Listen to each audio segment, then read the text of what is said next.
Your host, Dwan B. Intelligent Ish Talk, Intelligent Shit Talk, where we balance the profound with the profane.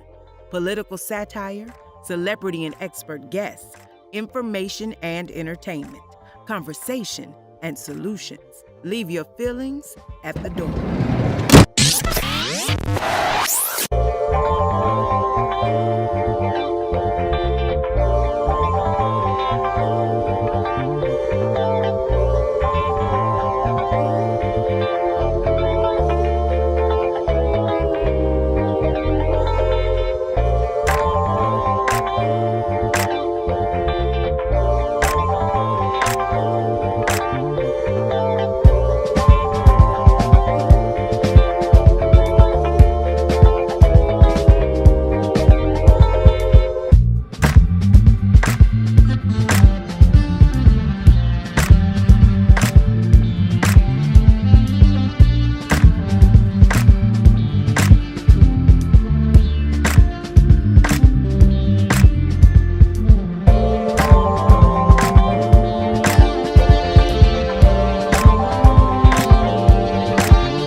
What up, y'all? What up, y'all? We are here. Talking that intelligent ish talk. That intelligent shit talk. Hotepish. You dig? We are here live. About to talk some shit. Bring some correction to people who are out of line. Not standing up to no BS anymore. Telling the story how it should be told. Not how the bullshitters want it to be told. You feel me? What's up, hey Nicki? What's up? Hard Beast. Melanin Brown. Mr. Trey Day. What's up, Keenan? Free Truth, John Public, salute to you too, Glenn Simpson. Yes, Sebastian, the Breakfast Club is foul. Derek Fuller and Sheila, what up, y'all? What's up, Bossa Queenie and Eastwood 003, Courtney G. Cold Crush, bring it back. What up, y'all? What's up, Guru Cam? I don't have time to shout out everybody, but because I want to get to it.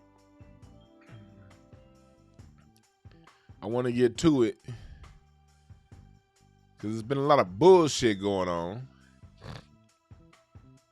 And as a black man, it's my job to be the first to step out in front to protect our black American culture. Whether that be from enemies within black America,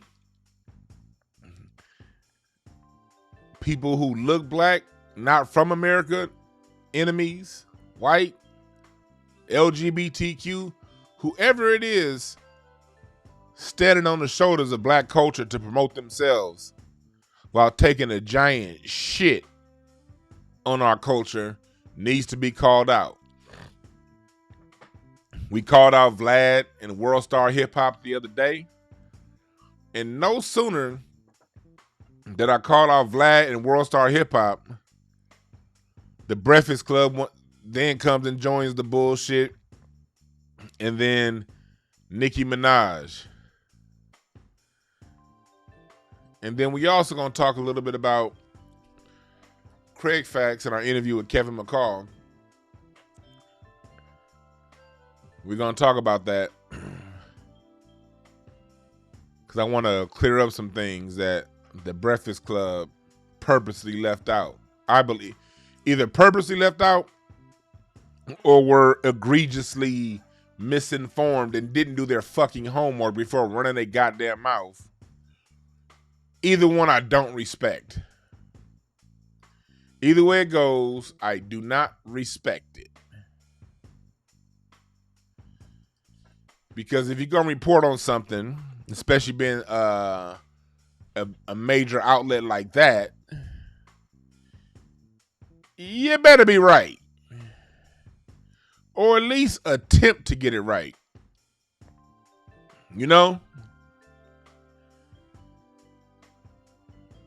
So yeah, we gonna go in on that. Let me see here. I'm trying to find the video right now because I found all but one. Oh, here it is. Here it is. I found it. All right, cool. All right, so we're gonna start off with these vulture ass Breakfast Club people. And for those of you listening, I don't speak for Craig Facts. I don't speak for Craig Smith. I don't speak for Brandon Tony. I do not speak for Kevin McCall. I speak for DwannBrown. I speak for me and me alone. All right? I speak for me.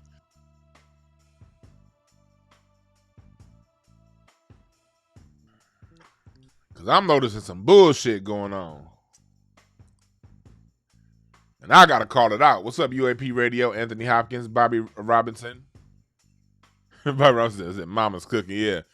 Kwame Brown got these motherfuckers all on their ass right now. As he should. He putting the heat on them. But, you know, Kwame Brown, thank you for picking up the mantle. People like... It's been a lot of people kind of on the Breakfast Club. Professor Black Truth has been on their head a lot. Jason Black's been on their head a lot. A lot of people been on their head a lot. And this is getting worse and worse and worse. Their bullshit is getting more and more and more obvious. I'm going to start off with what they said happened. But I'm going to play the part of Craig Facts that's in question. And then we're going to go circle back around to what the Breakfast Club had to say about it. Deal? All right, deal. So let me go ahead and let me see, browser share. I can go ahead and play this part of Craig Facts because I'm actually on Craig Facts. And I'm playing this directly from Craig Smith's page. For those of you who want to know what it is, it's right there at the bottom. If you can spell, you can find it. Craig Smith with a K. That's the YouTube page. Well, let me play the part of the interview in question. And then, hold on, let me open up my soundboard. Make sure I got that channel open and I can play through Chrome. Okay, is that open? All right, cool. All right, I'm about to play the part in question, and then we're gonna get back to it. I didn't have nothing to sell. I just was talking shit and trying to get attention, just like I got Chris Brown's attention when I posted the picture picture of Rihanna's face all beat up. Now this is before I had allegations of the second alleged victim, which I did hit her because she hit me. You feel what I'm saying? Which is not cool. I understand. I understand. I know you probably heard it from all your OGs on that. Right. But I've even beat up niggas over this.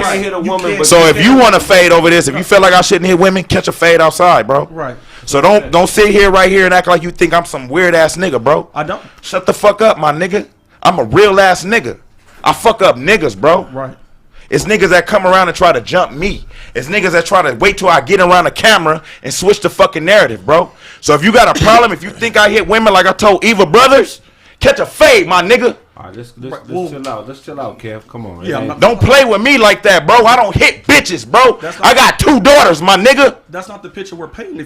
So if you want to paint the picture, yeah, I got an anger problem with niggas like you who do that little passive shit like Kev on stage, bitch. All right, let's All right. So you saw Kevin get mad. Mind you, before this, if you see the minute marker, we're an hour and 6 minutes into this interview. Last Thursday, June 17th.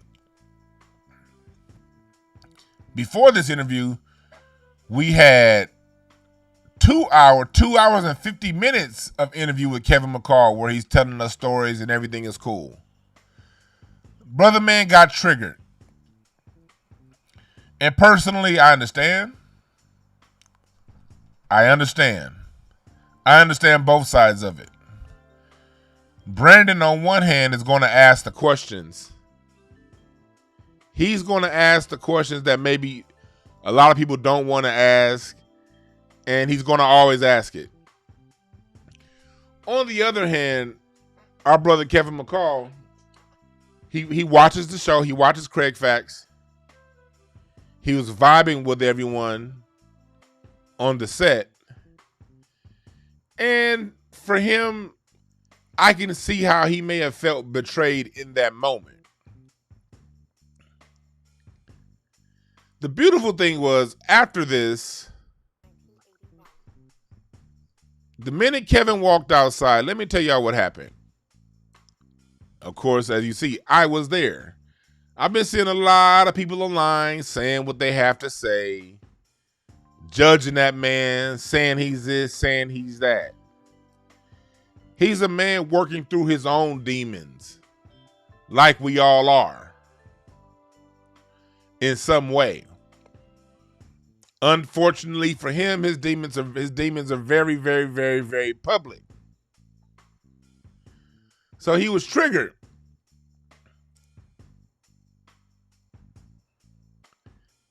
He knows when he goes to those other media outlets, they're going to only talk about what he did wrong.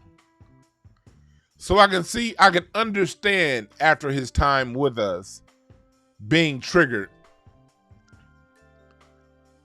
by that line of questioning. But to tell you the truth, the minute that man got outside, he realized what he had done. He broke down. Us as black men all came around and lifted him back up. And he talked about how sometimes certain things can trigger him. So what I saw as a mental health expert, I saw a man who was triggered. And instead of making an aggressive move towards Brandon, he walked out to give himself some space, which is what a good mental health therapist is going to have you do. They teach you how to do what it takes to give yourself space before you have a violent reaction. And that's what that man did. So this is what happened after.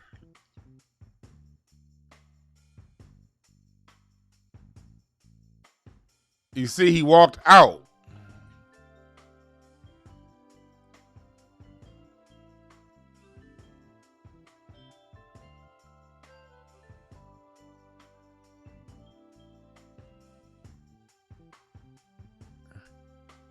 Now, this is after he went out, right here.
As you see, a few minutes later, brothers is laughing and joking. We talking about it. I'm not going to play the whole video because as you see, we have a whole another hour left in the interview. But in this next hour, we spent that time talking about the situation, working it out, bringing solutions. Yes, it looked bad for about 1 minute and 20 seconds. But how it went from looking bad for 1 minute and 20 seconds to back to discussing these things. Why am I mad at the Breakfast Club? Well, let's look at what the Breakfast Club had to say about our interaction and what happened. Breakfast Club. Let's get to the rumors. Let's talk Kevin McCall. This is the Rumor Report with Angela Yee on the Breakfast Club. So listen up. Well, things got very testy during a podcast that Kevin McCall was on, the Craig Smith's podcast. He got into an argument with one of the hosts, Brandon, and this is about Kevin McCall putting his hands on a woman. Here's what he said. I did hit her because she hit me. You feel what I'm saying? Which is not cool. I understand. And I've even beat up niggas over this. So if you want to fade over this, if you feel like I shouldn't hit women, catch a fade outside, bro. Right. So don't sit here right here and act like you think I'm some weird ass bro. I don't. Shut the up, my So if you got a problem, if you think I hit women like I told Eva Brothers, catch a fade, my All right, let's chill out. Let's chill out. Interview changed quickly. Yeah, that escalated. And what's wrong with them telling him not to hit a woman? I'm confused. Like, why is that a bad thing to say? And why was he so upset over it? He's the one that said he did put his hands on her. Well, we always say it. If you interview somebody and you say something that they might not like or they might not agree, you just never know what their response is. And he responded with violence.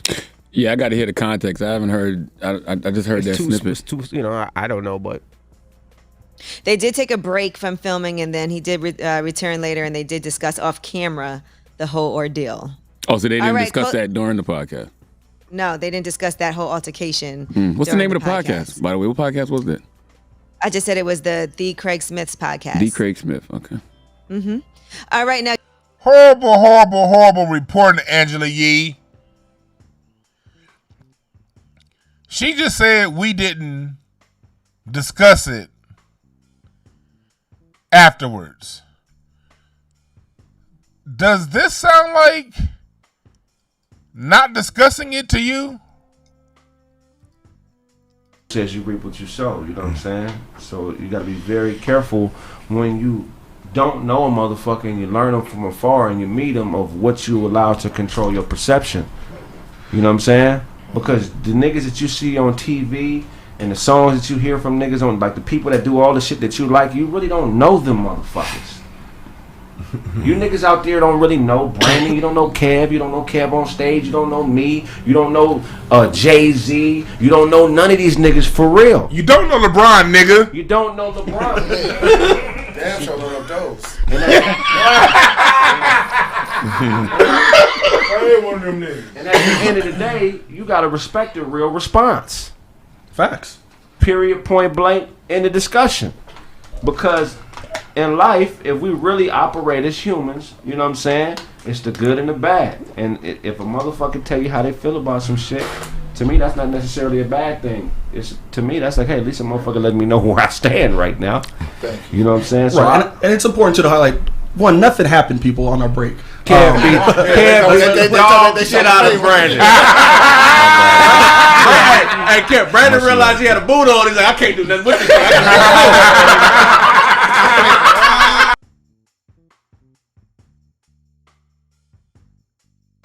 Okay, as you see here,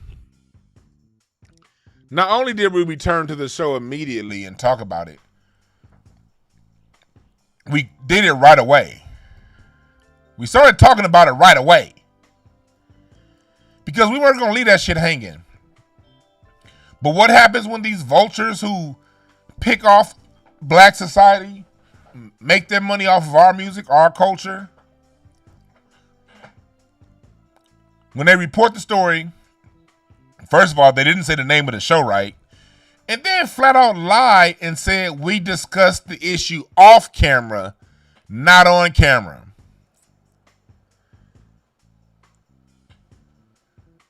That only draws me to two conclusions, Angela Yee. Either you didn't do your research and just look and watch, literally just wait for the break to be over and watch for 1 minute and see us discussing what happened. You didn't do that. Either you unknowingly didn't do it, or you knowingly omitted that part.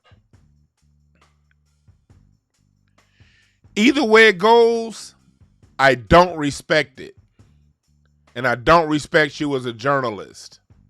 And I don't respect you as a media personality. Because me, with my little ass YouTube channel, with my little ass less than 10,000 subscribers, I know and I have a responsibility to, when I bring information to the people who listen to me,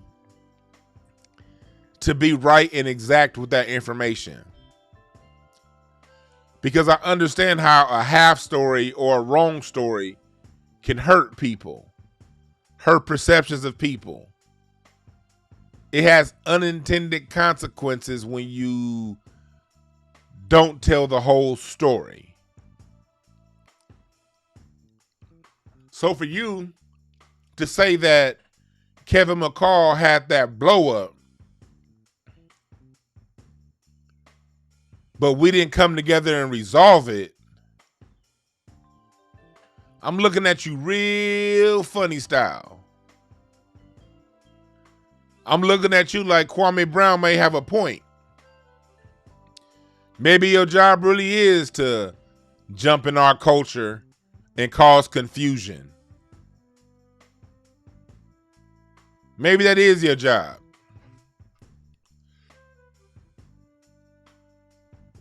Because think about it. I don't know too many black dudes who really fuck with DJ Envy, honestly. Envy's just a nigga that's kind of on the show. Anytime a black man comes around talking some alpha black shit, this nigga gotta come out sounding like a feminist. Dr. Umar come on the show talking about schools. DJ Envy want to talk about interracial dating. Hell, when I remember when, first of all, Angela Yee usually ain't even there when they bring a real one on the show. And the last time she was, when Dr. Claude Anderson was there, she was bringing up some bullshit. She didn't have one intelligent question to ask the great Dr. Claude Anderson.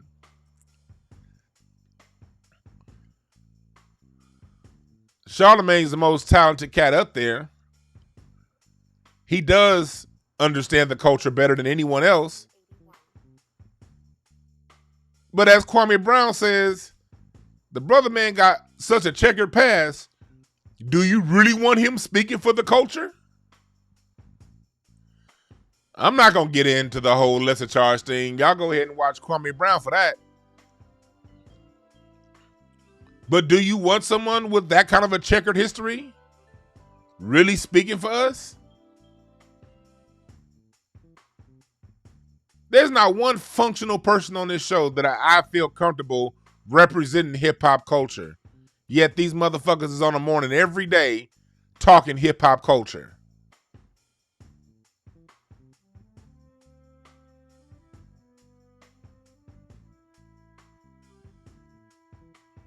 Yeah, when this fool Kwame called him, Charlamagne, yo, patch-eyed demon.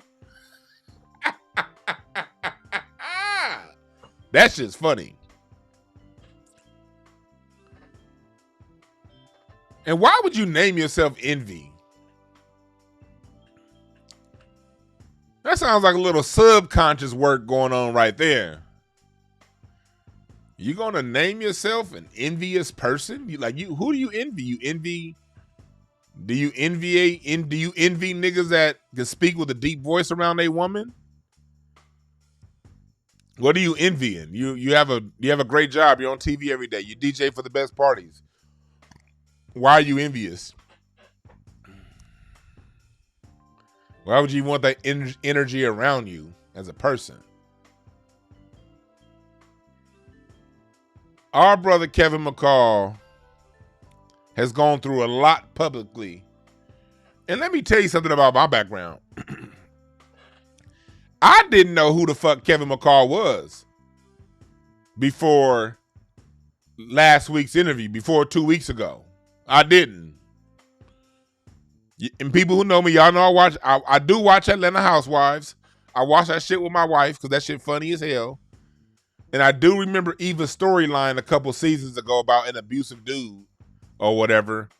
But I don't be paying attention to all that shit. I watch Atlanta Housewives because that shit funny as hell. You get to see these pretty ass black women rank on each other all goddamn day. That shit's funny as hell to me. All that shade they be throwing, I watch for the shade. Once I turn that shit off, I don't know nothing. So I wasn't even drawing a connection until I got home from the first day. We interviewed Kevin last Tuesday. And then when I came home, my wife was like, "Yeah, that's the guy. Remember Eva on Housewives? Yeah, that was the husband." I was like, "For real?" But I was the same way when it came, because I don't listen to Chris Brown. I've never liked Chris Brown. And I told Kevin this. I see him as a man. I don't see him as an artist or as somebody who used to be famous or that beats women. My first impression of Kevin when I met him and when we talked was a brother that's doing his best. An extremely flawed person who understands he's extremely flawed and trying his best. I'm not the kind of person that lets a person's jacket walk and I introduce myself to that person's jacket before I know them.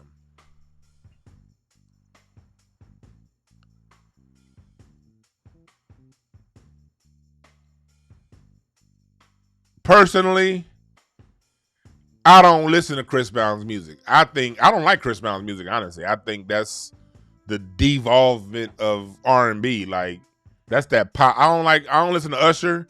None of that pop R&B. Pop R&B stopped being good, like I said before. Any pop R&B artist that came out after 93 sucks.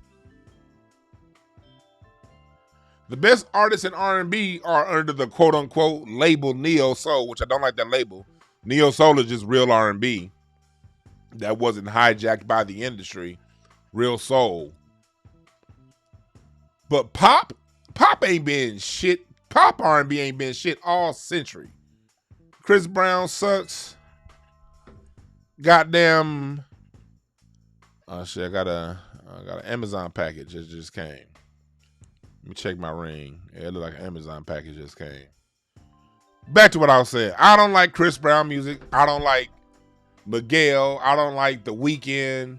I don't like The Dream. I don't really fuck with Bruno Mars like that, although I can appreciate a little bit of what he does. I like the shit he did with Anderson .Paak, because Anderson .Paak's the real deal. All that teeny bop R&B shit, I don't fuck with it. At all. So I'm not speaking as a fan of Kevin McCall. I'm not speaking as someone who I've never heard any of his music. Well, I did hear that one song that people like. It's like a 1 or 2 Chris Brown song. I heard it like in the club. But I don't fuck with that. Y'all know me. I listen to Al Green, goddammit. Teddy Pendergrass. If I'm listening to some R&B, I'm pulling out Atlantic Starr, Angela Winbush, goddammit, Stephanie Mills, Shaka Khan, Earth, Wind & Fire. If I'm listening to R&B, I'm listening to the Spinners. I'm listening to Music Soul Child, Tony. That's more my groove. Maxwell, Erykah Badu, Jill Scott, Anderson .Paak, The Internet, Thundercat, Corey Henry, Charlie B. Real, J-Mo, Anthony Hamilton. That's what I'm fucking with, that real soul. I ain't fucking with that teeny bop bullshit. So when I met Kevin, I got to meet him just as another man, not as somebody who's done music that I adore or that I really love. I heard a little bit about his domestic violence, but one thing about me, and this is the way I get down, you guys can get down however you want to get down, but I get down how I get down, and anybody who don't like how I get down, be okay with it, like I'm okay with how you get down, but don't come to me and telling me how I should view shit and see shit. I see people for their whole of humanity. I understand that every human being is good and bad. That's why with Intelligent Ish Talk, I say this show brings the profound and the profane. Yeah, I bring profound information. Yeah, I bring history. Yeah, I know how to break things down and help people understand and give an intelligent point of view. But I'm also a nigga.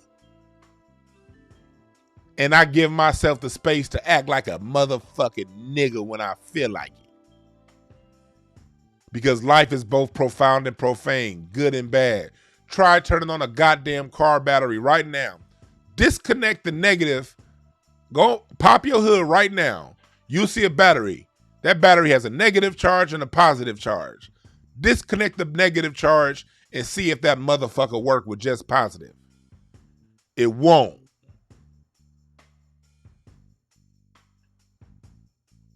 So when I get around someone that's quote unquote labeled bad, I try to get to know who that person is. And I understand that their shortcomings are different than mine, but just because my shortcoming isn't around having a short fuse, isn't around domestic violence, I don't judge those who that's it about. How can I judge you for having a short fuse when, goddammit, I drink too much fucking soda? Nigga, I have a love-hate, hard-to-control relationship with soda, goddammit. Ooh, and I know what soda does to me, but I can't stop fucking with it, especially when it's hot. I want to get a cold Pepsi when it's hot, crack that can opening, drink that fizz. I have a hard time controlling myself. Understanding that, I thank God that my vice, for the most part, only affects me. My issues of control that I'm dealing with as a human being harm me. I don't have control issues that harm other people. But there are other people who do. And being someone who's worked with people who've been in domestic violence relationships for a long time,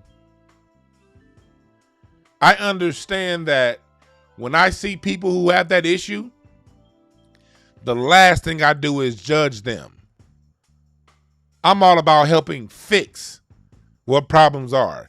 If I see you as an abusive person and someone who can't control your temper, I'm either going to help or I'm going to get the fuck out the way. Let me say that again. I'm either going to come in and see how I can help or I'm getting the fuck out of the way. The last thing I want to do is be one of you cornball niggas telling the world what they should and shouldn't do. Well, I wouldn't have done it that way. Well, what I would have done, nigga, no one cares about what you would have done because you ain't got no motherfucking hits on the radio.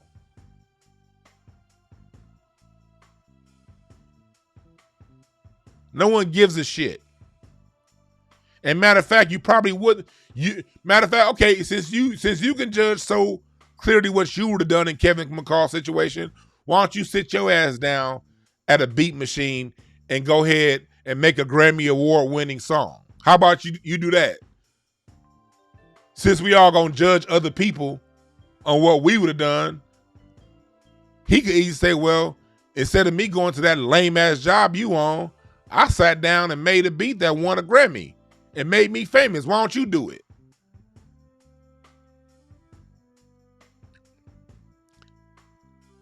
I can't make a beat and a hit like he can. So I'm not going to sit around and judge what he does that I wouldn't do. There's a whole lot of things that man do that I wouldn't do or can't do. Just like there's a whole lot of things I can do that he wouldn't do or can't do.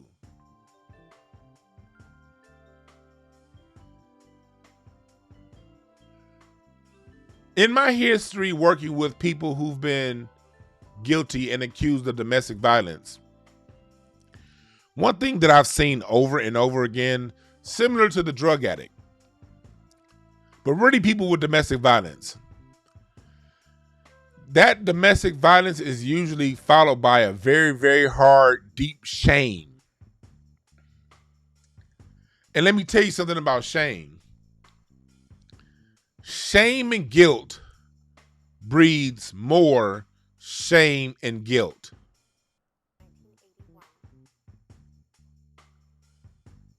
There's no positive outcome from shame and guilt.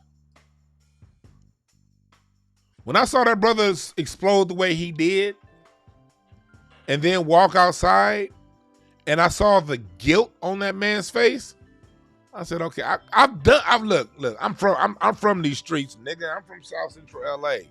I've been counseling couples and families right here in the middle of South Central LA for a long time. He comes from Watts. Watts was my home area of where I did the most of my work. See, I didn't do most of my work on the west side of town where the people can afford good insurance and they lived in a nice home. No, I did my work on the bottoms with people who had Medi-Cal because they couldn't afford regular insurance. Living in public housing, in the Nickerson Gardens, in the Jordan Downs, in the Pueblos, in Compton, in Wilmington, Willowbrook, pre-gentrification Inglewood, pre-gentrification Jungles, pre-gentrification South Central LA. That's where the fuck I done my work. And I've seen this story time and time and time again. A person who abuses people, who was raised in an abusive environment, the abuse comes because abuse and hitting is how they were trained, is how they understood, how they understand how to correct problems. That man's been in counseling for a few years. He know he ain't all the way right. The last thing that brother need is a whole bunch of black folks, especially, talking about what he did wrong. If we want to stop domestic violence, we got to open up a dialogue. Die means two. Dialogue. That means the people who are the abuser, they can't be cut off and castrated from society. They have to be embraced and open to and worked with. Because I've seen these people flip. I've seen people go from abuser to non-abusive. I've seen this happen a lot. But it can only happen with a group of people who want to see and help people grow.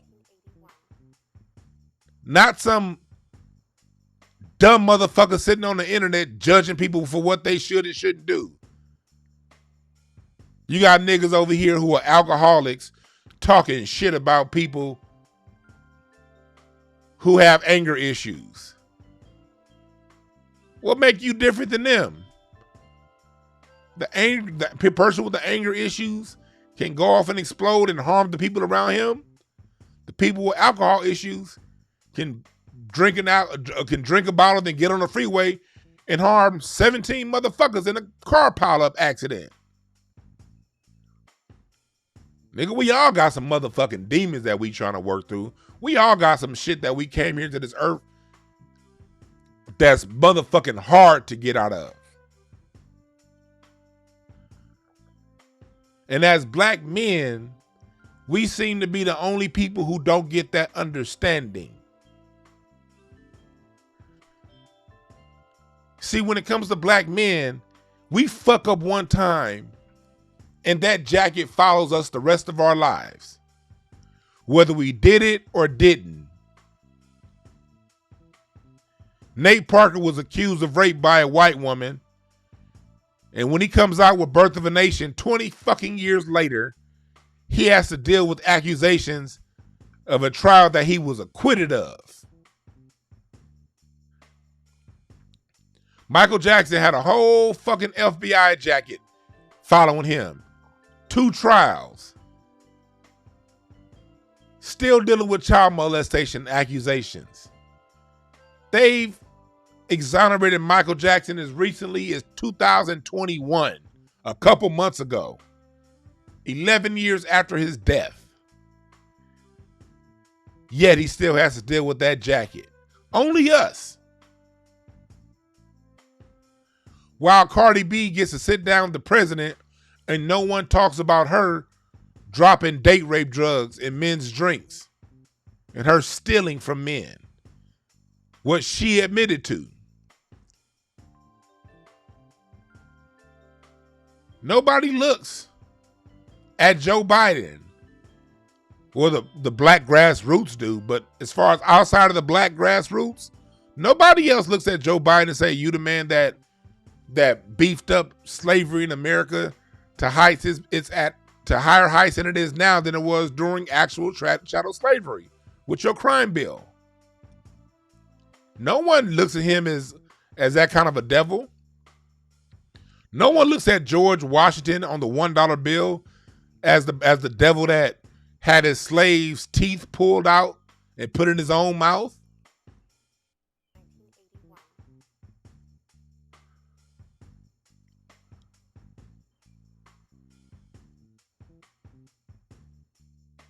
That white boy Jeremy Tubin on CNN got caught on a Zoom meeting last year jacking off.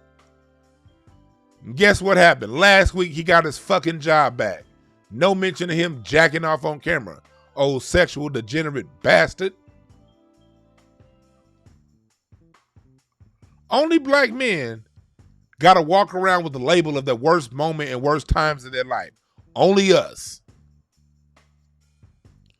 So when I see you niggas going around talking about some, well, why don't you bring up what he did wrong? Fuck you. I'm not.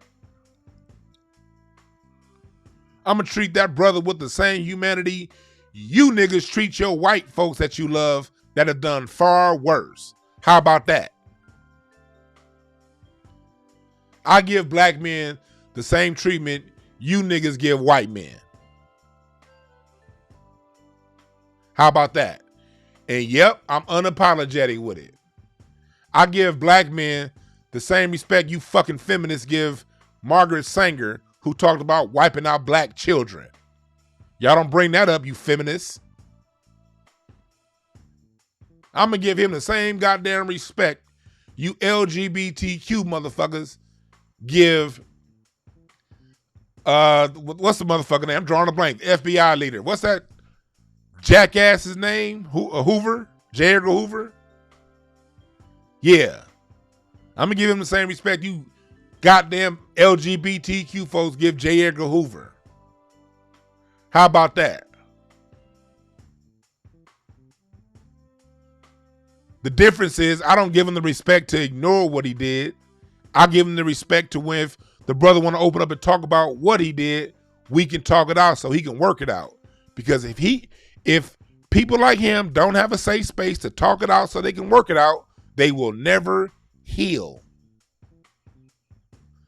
If he's always been jacketed and always been labeled and no one wants to understand and see his side, the man will never heal. I want my people to heal. So yeah, I do give them concessions and I don't apologize.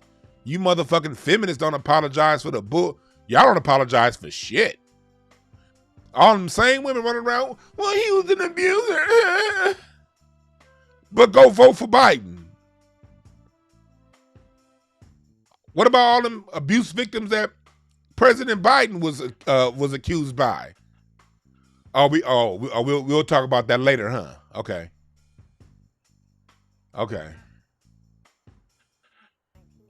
People pick and choose when to be moral, and I don't respect it at all. I don't respect it.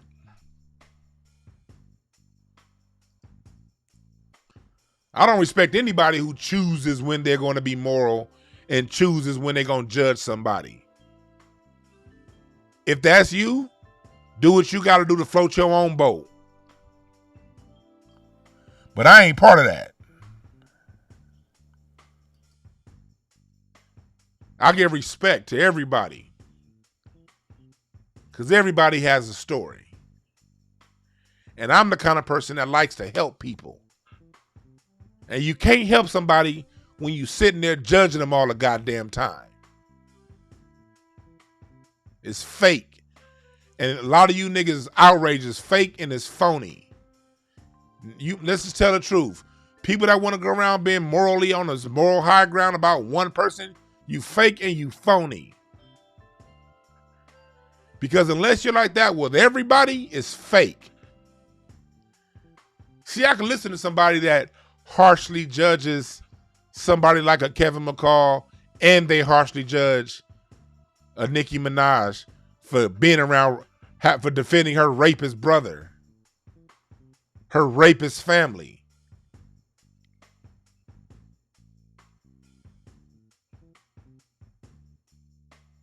If I see you spend time talking about all the military rape that goes on, people in the military can't get justice because the person that they got to report the rape to is the fucking person that raped them.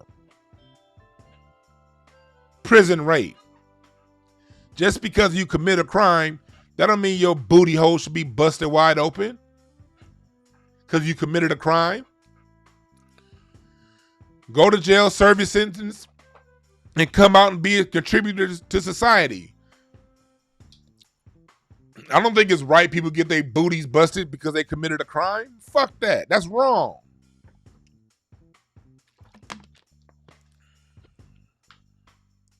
But people pick and choose on what they want to be morally high ground on and what they, motherfuckers pick and choose, and I don't respect it.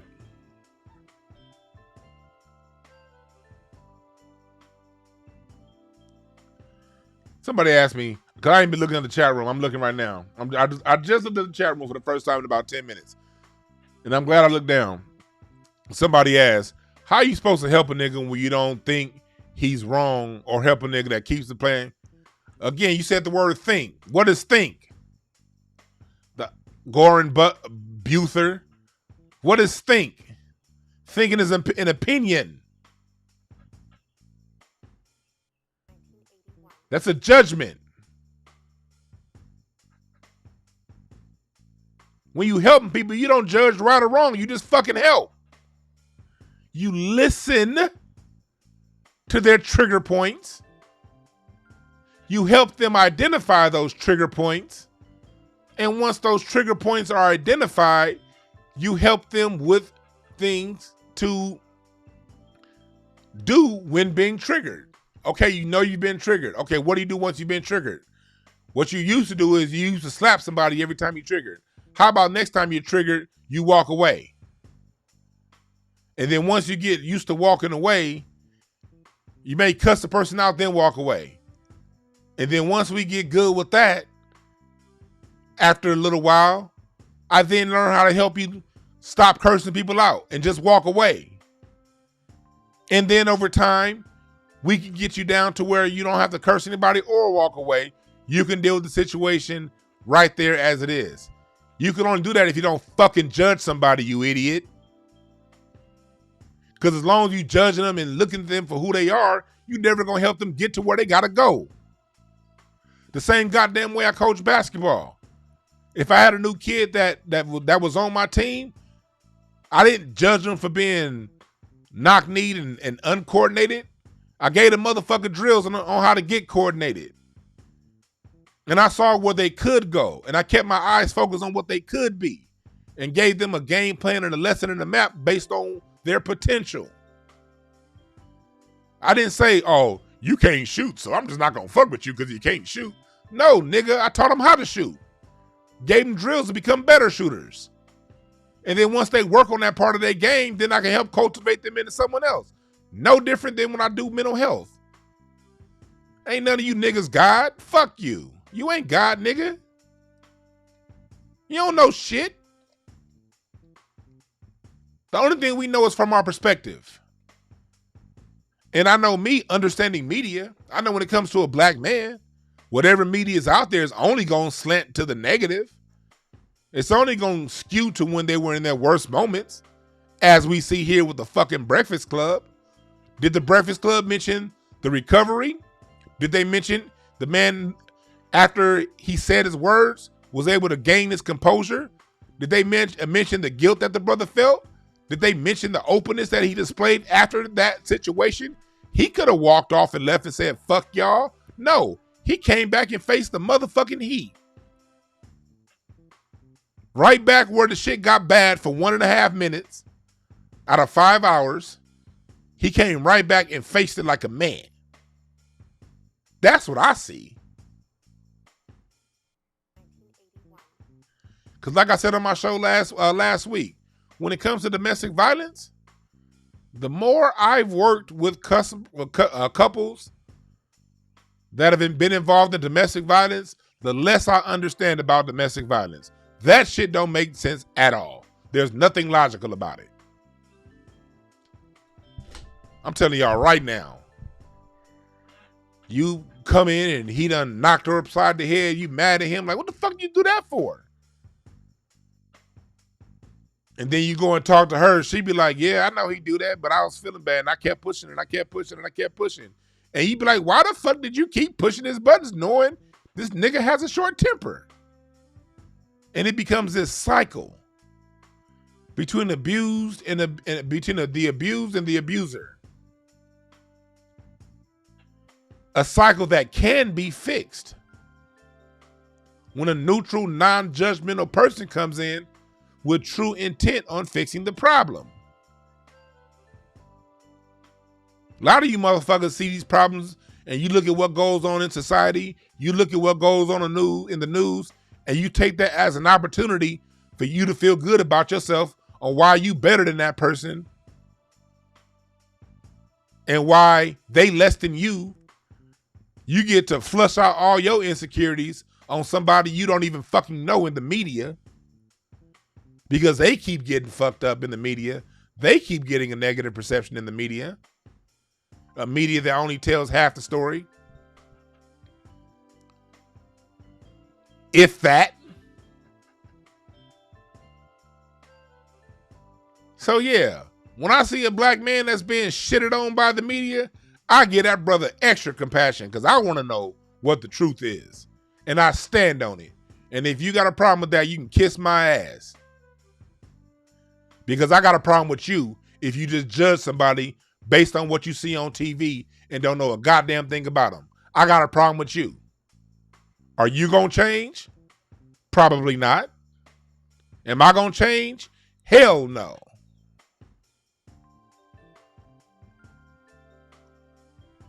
And thumbs down to your mama, whoever just put that on there.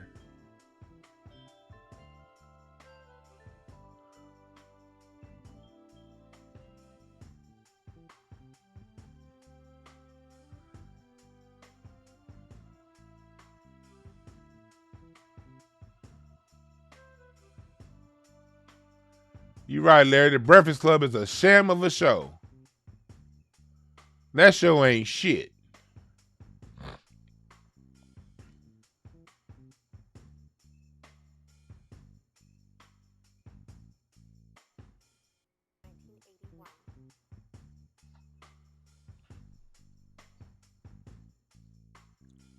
People always want to sit and judge somebody based off their worst moment in their life. What if your life was lived under a microscope and you had a short temper and there's a camera around every fucking time you explode? But those same cameras never seem to be there when you win it, when you helping, when you being a good person. Those same cameras ain't there to break down what led up to whatever altercation and how those altercations are later on solved. Those cameras are never there for that. And this is a prime example. The cameras are there for 1 minute and 30 seconds out of 5 hours.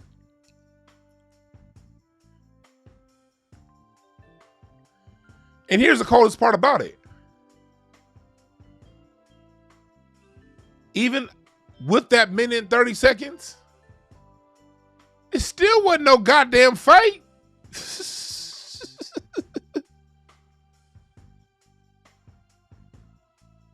It's nothing happened. Nothing. Meanwhile, you got these niggas, well, shit, what I would have done. Nigga, what you would have done was produce a beat that went triple plastic, nigga. That's what you would have done. You would have produced a beat and showed that beat to Chris Brown, and Chris Brown would have said, get that bullshit beat out of here and go learn some fucking music. And why did you record this shit on a 1986 Fisher-Price keyboard? That's what would have happened if it was you.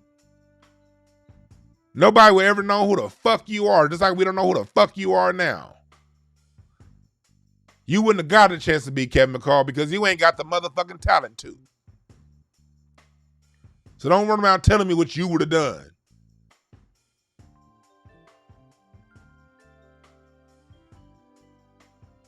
Kevin McCall got a baby mama that's a model. Your baby mama look like Nick Van Exel. Y'all different. Talking about what you would have done. The baddest chick on your team look like Horace Grant. Talking about what you would have done. You wouldn't have done shit.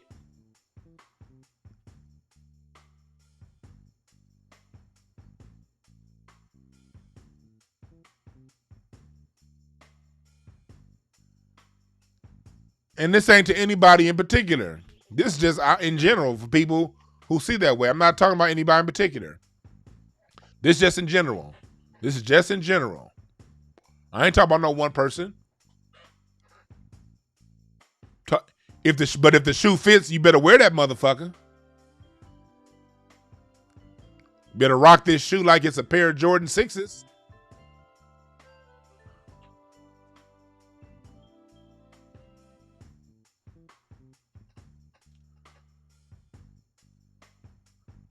If the shoe fits, you better rock the motherfucker.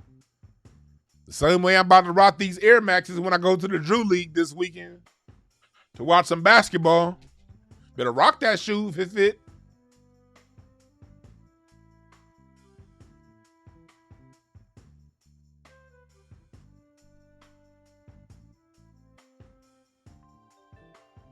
We don't heal as a society when we just sit around and goddamn judge all day.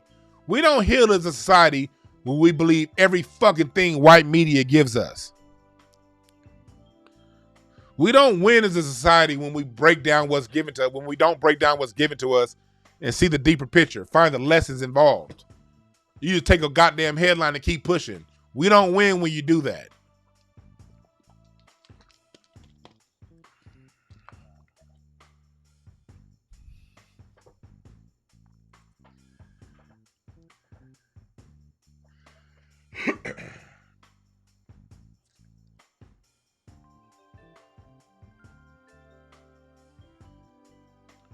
Which takes me to my next story.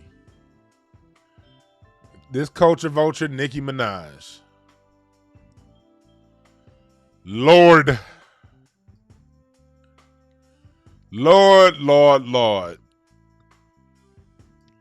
For those of you who don't know, Nicki Minaj publicly sent out a tweet, Instagram post or whatever, saying that Michael B. Jordan is appropriating Caribbean culture, Trinidadian culture, with his new liquor brand, Jovert, or the fuck that is. And she's calling him out, saying that he's infringing on their culture. The same Nicki Minaj who disparaged Rosa Parks, who disparaged Malcolm X, who got popular singing a Black American art form. That bitch ain't rapping. She ain't rapping to Calypso, is she? Outside of a song here and there, she's rapping to hip hop. A distinctly 100% authentic Black American art form. And she's not even good at it.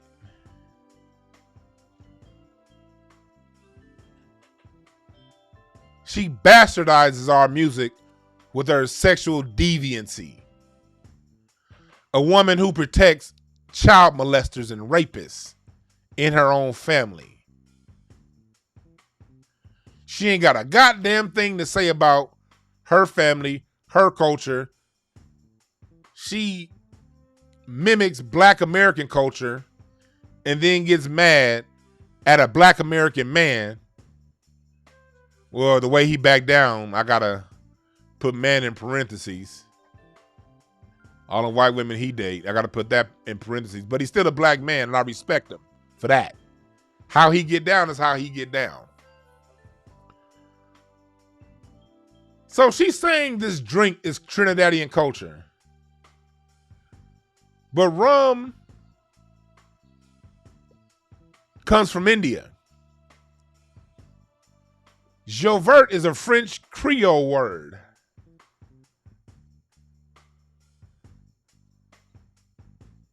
Jovert is a ritual that ushers in the first day of Carnival. Carnival is a Catholic festival.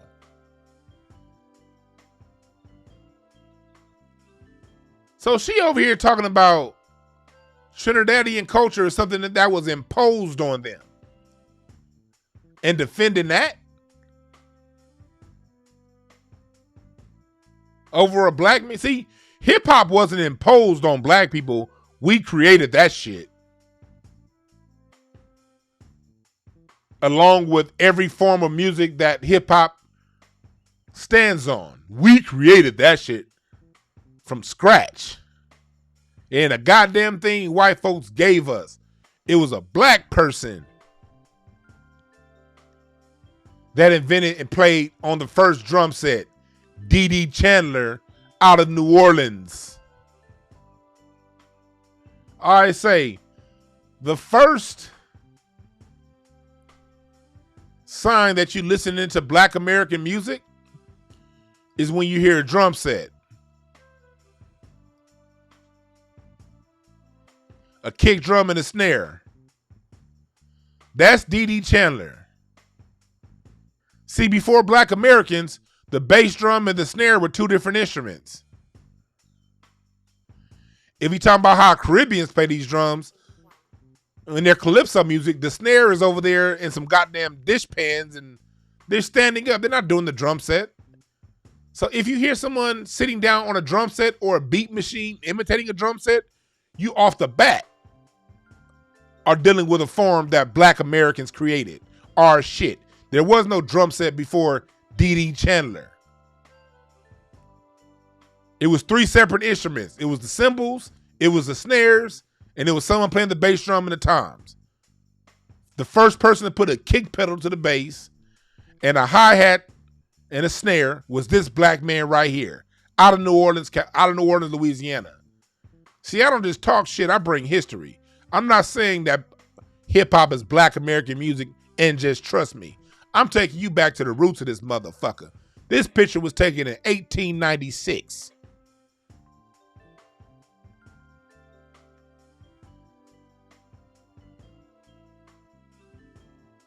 The guitar, black Americans.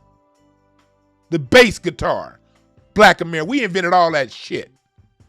And when you have a drum set, bass, guitar, keys, you're dealing with distinctly the black American bandstand setup. Thank you, Ray Charles. Thank you, Chuck Berry. Thank you, Louis Armstrong, Scott Joplin, P.D. Wheatstraw, Robert Johnson, Muddy Waters, Howlin' Wolf, Little Richard, Jackie Wilson, Barry Gordy, Smokey Robinson, Gamblin' Huff, Teddy Pendergrass, Max Roach,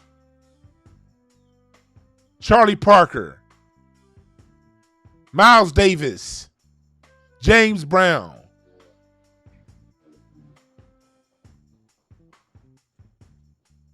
Thank you, George Clinton and Parliament Funkadelic. That's where the fuck hip-hop come from. Thank you, Billie Holiday. Thank you, Lena Horne. That's our shit. Thank you, Fats Waller, Pig Meat Markham. If you want to talk about some rap, let's talk about Pig Meat Markham. The Last Poets. Gonna come around here and steal our culture, bastardize our culture, and then get mad because a brother wants to turn around and name his rum after a French fucking name.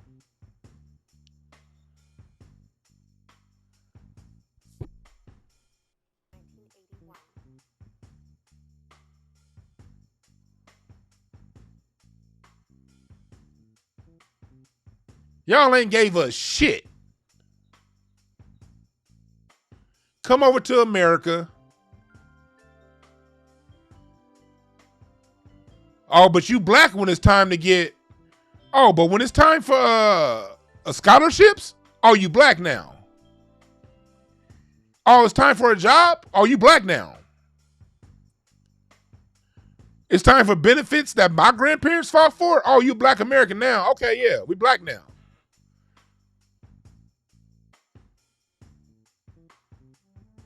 A black man want to create a rum with a French name? Or all of, oh, you can't do that. The fuck out of here.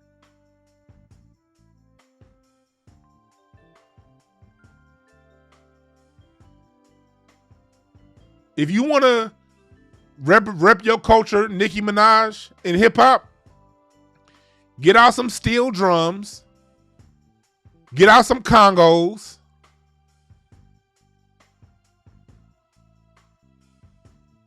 get a cornet, and rap over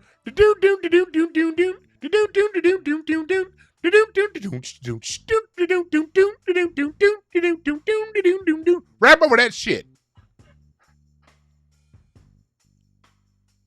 Give us the funk back. Because when I listen to some of your hits is funk. I don't see steel drums. I hear a drum set.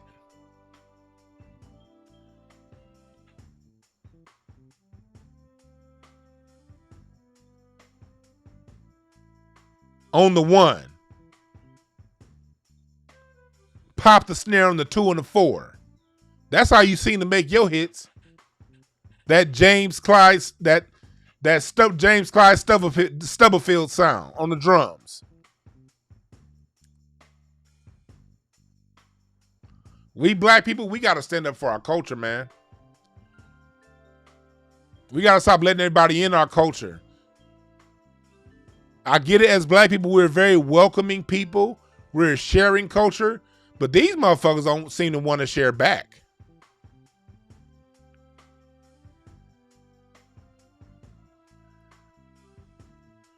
If you're going to talk shit, Nicki Minaj, about stealing culture, why don't you talk about Mason Wells, owner of Calypso Fusion Drinks? Taste the Islands is his tagline. You ain't hollering at this white man for stealing your culture.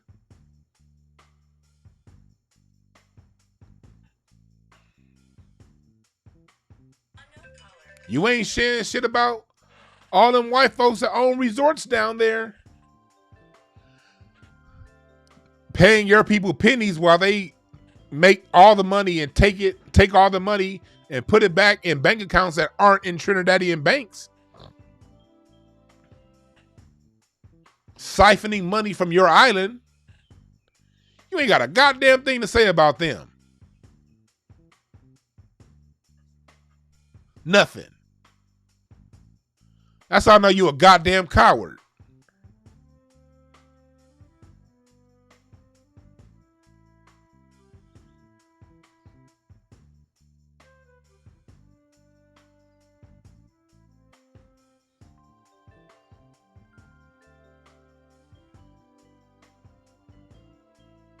Black people, Black Americans especially, and this is no disrespect to other groups, but I've also found in my time, people who are respectful of my culture, I don't have to give them that disclaimer, I'm not being disrespectful of yours, because they understand. They understand standing up for their culture. The people who are respectful of my culture, they understand. If you have an issue of me highlighting these differences and going in on Nicki Minaj, then I ask you to question, where is your bias stand? Why are you triggered by someone standing up for their culture when it's under attack? If you have an issue with a Black American standing up for Black American culture when it's under attack, that means either consciously or subconsciously, you don't respect Black culture. Therefore, I don't respect the damn thing you have to say. Because those that are respectful of Black culture understand what we talking about here. Leave us alone. Let me say that shit one more time. When it comes to Black Americans, it's high time y'all start leaving us alone.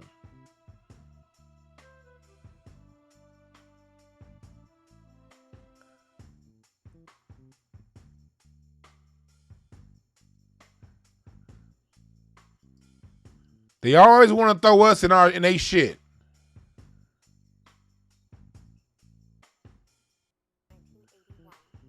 While they let Asians and white folks rape, pillage, disrespect, and fuck them over. And don't say a goddamn thing. I don't respect you. No different than these fake ass nigga gangsters. I don't respect them niggas.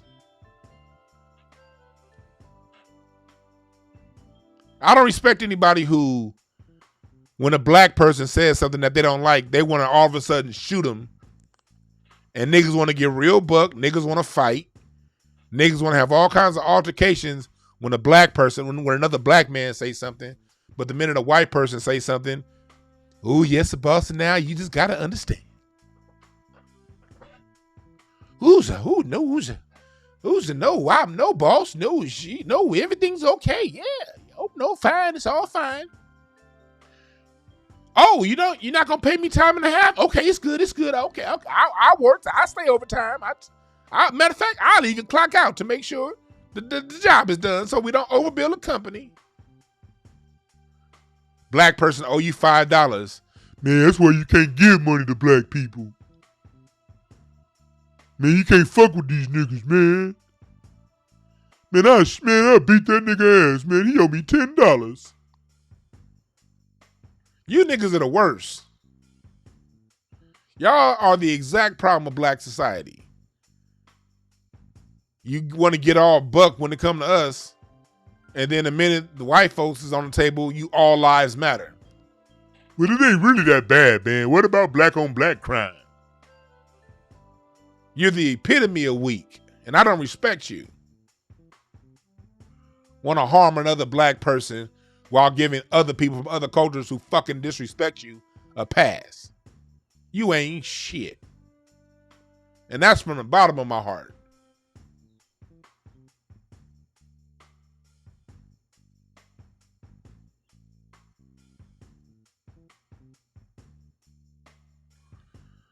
Spoon, you said what? Busta Rhymes said black Americans have no culture? Well, fuck Busta Rhymes if he said that. As he profits off our culture, he said that? I gotta find that.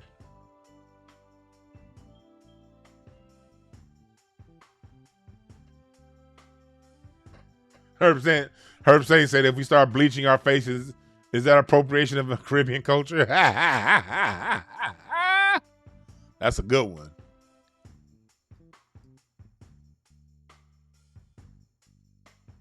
That's a good one.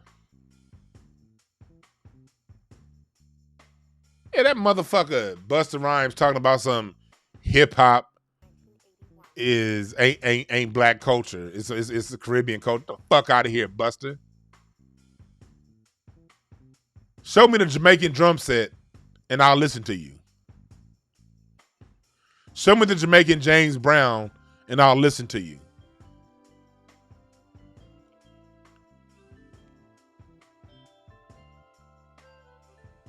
Show me the Jamaican Bootsy Collins, and I'll listen to you. Because hip-hop comes from Bootsy. Comes from the funk.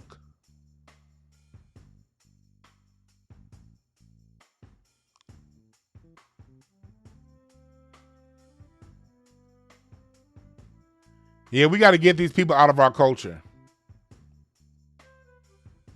And never put $1 behind them. Anymore.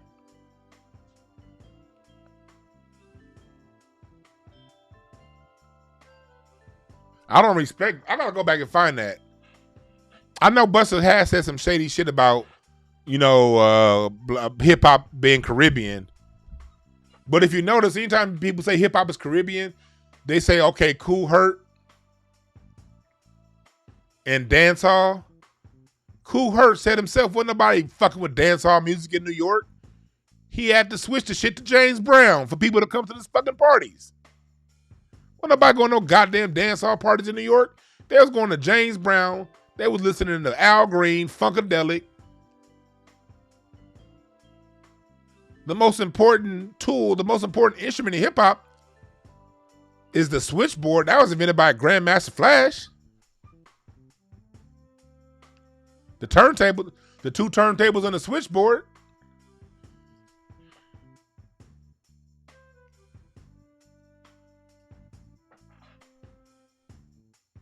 They didn't teach music in the schools.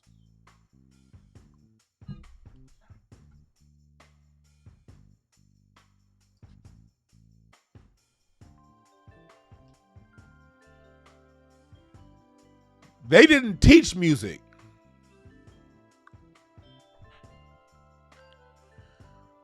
So as a foundational black American man that said, okay, if you're not going to teach music, I'm going to put two different records on two different turntables and invent a switch that can go back and forth between the two turntables so we can keep the fucking party going. Yeah, the crossfader.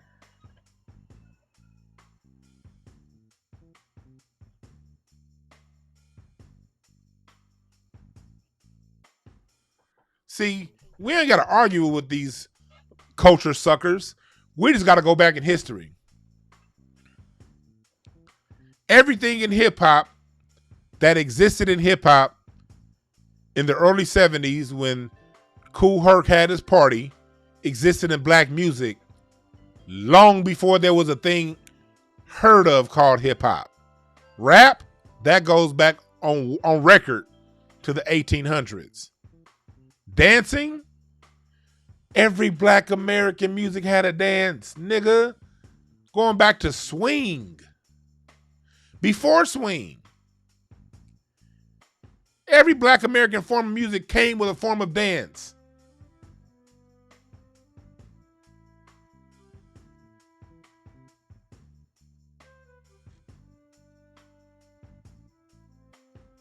Graffiti, that's our shit.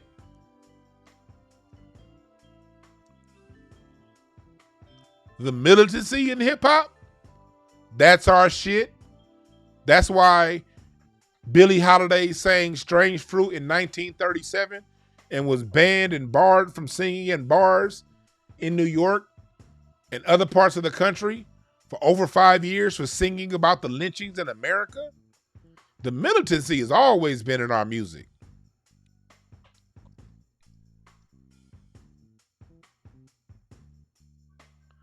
That's a good point. They disrespect us because we allow ourselves to be disrespected. That's a great point. Michael B. Jordan. I'm gonna go ahead and do it because some fake ass Trinidadian who calls herself a China doll said I'm appropriating their culture. Boo-hoo. You right about that. They disrespect us because we let them. That's why I'm saying we got to start standing on our own. And that's what we're doing right now.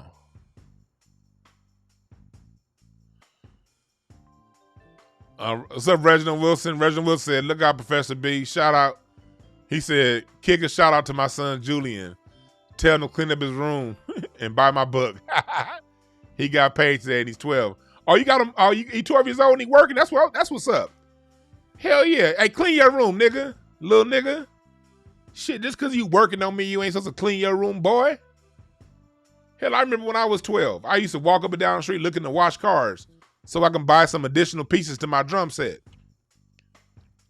I used to have to wash cars and cut grass, do whatever I can do so I can build my drum set. But I still had to clean my damn room. Mama wasn't having it. Clean your room, little nigga. Shouts out to you. And shouts out to the parents for teaching that young man work ethic at a young age. Shouts out to parents like you who teach work ethic to the children at a young age. Salute to you. Young man with a parent like that, you will win. With the principles that your parents are putting into you, if you listen and do what they say, I guarantee, young man, you will win. You have no other choice but to win. Remember that.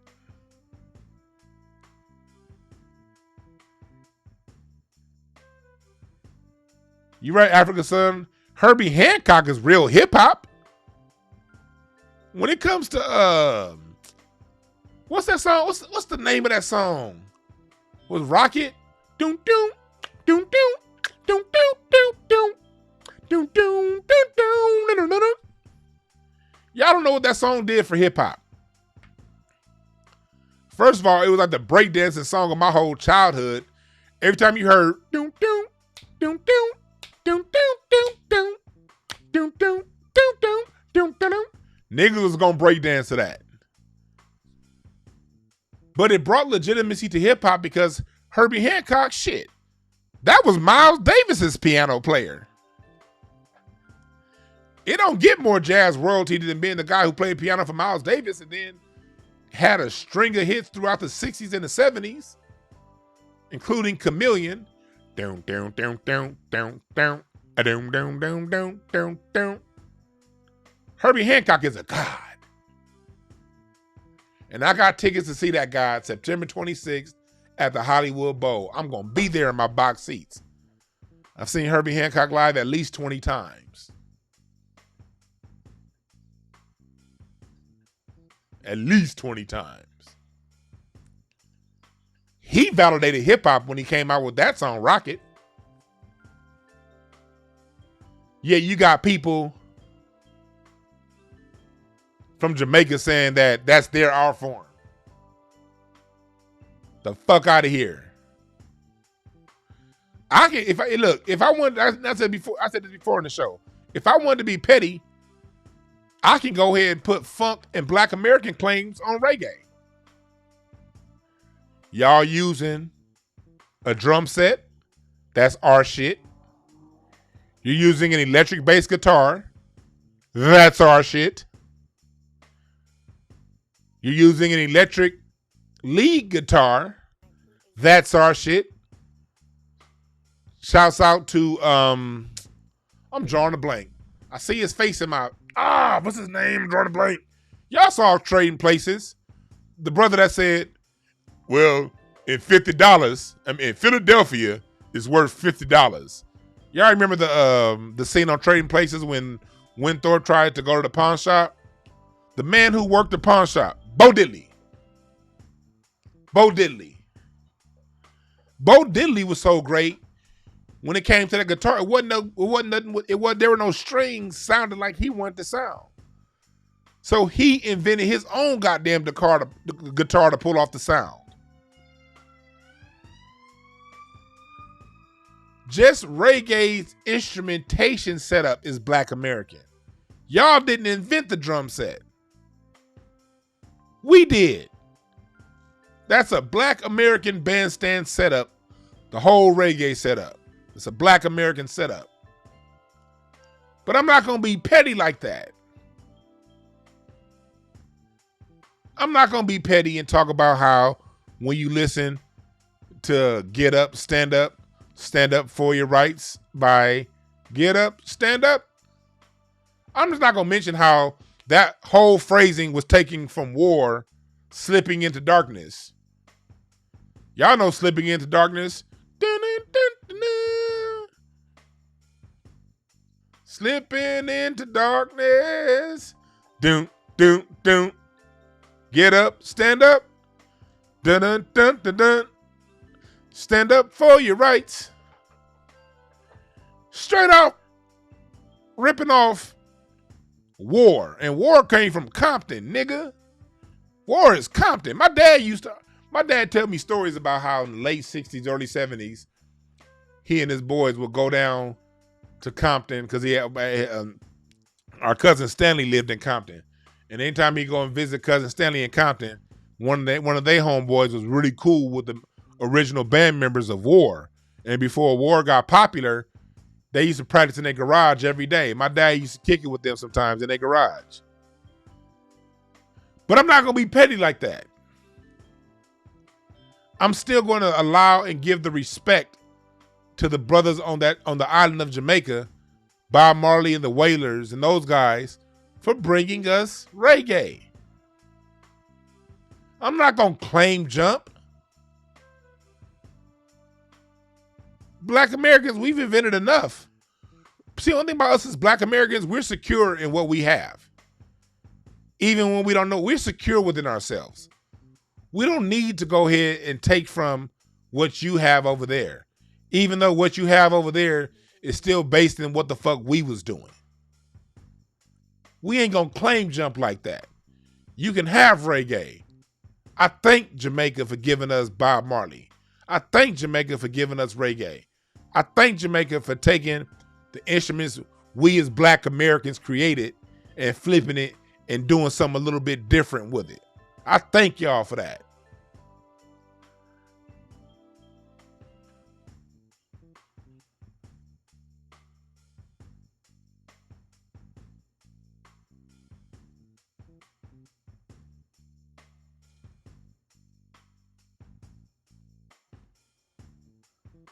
I thank y'all for that.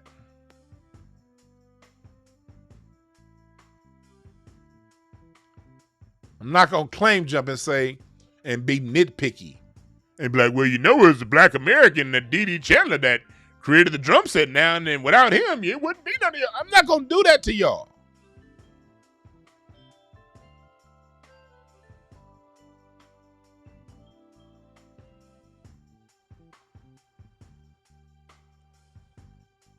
Not gonna do that to y'all.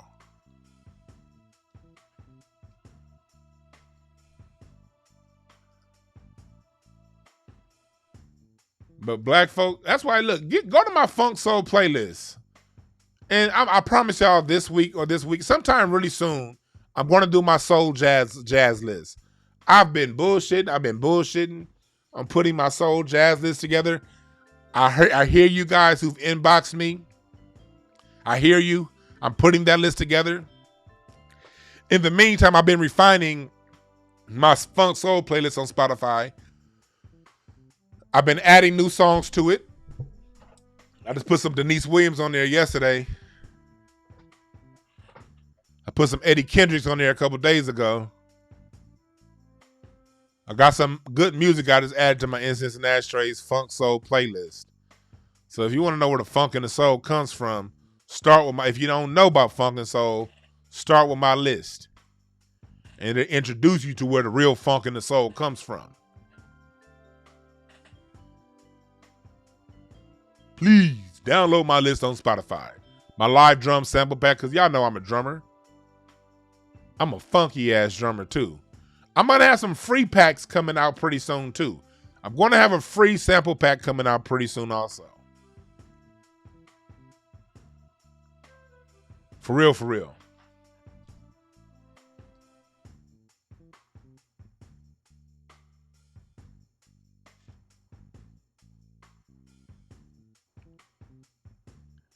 And don't give me that whole other groups played a part in creating black music. Other groups don't even fuck with black people like that unless it's our music. You go back and watch interviews. Who was that? It was somebody. Whose interview was I watching? And I think it was an interview with Kool Herc. They was talking about how people from the islands didn't fuck with hip hop and what he was doing until later, after it got popular. Ain't gonna sit around and tell me people from that's like people from LA going around claiming that, the Latinos are the ones, just because Latinos are the ones that primarily the only people who listen to oldies and war and shit from the 60s and 50s. That'd be like saying that they had a part in the creation of original soul music just because they like it now. No, the fuck they didn't. They was sitting on the side watching us stew up some great shit, hating on it at first, and then once they saw the rest of the world liked it, started to jump in and act like they was there from the beginning. You can't play that game with me. I know history, goddammit.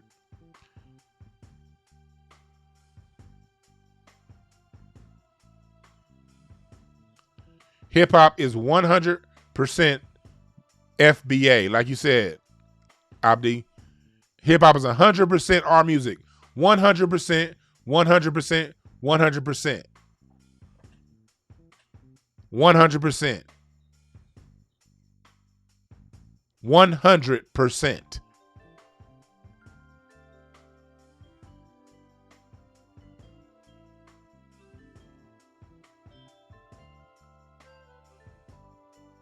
You're right. I just call hip hop Yankee boy music.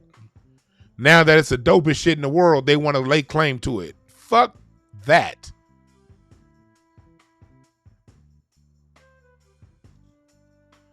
You're right, Leifei. First they hate, then they imitate.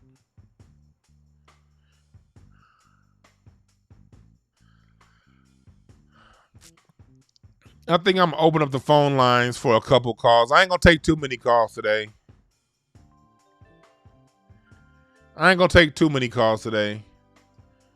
take just a couple calls today. Just a couple.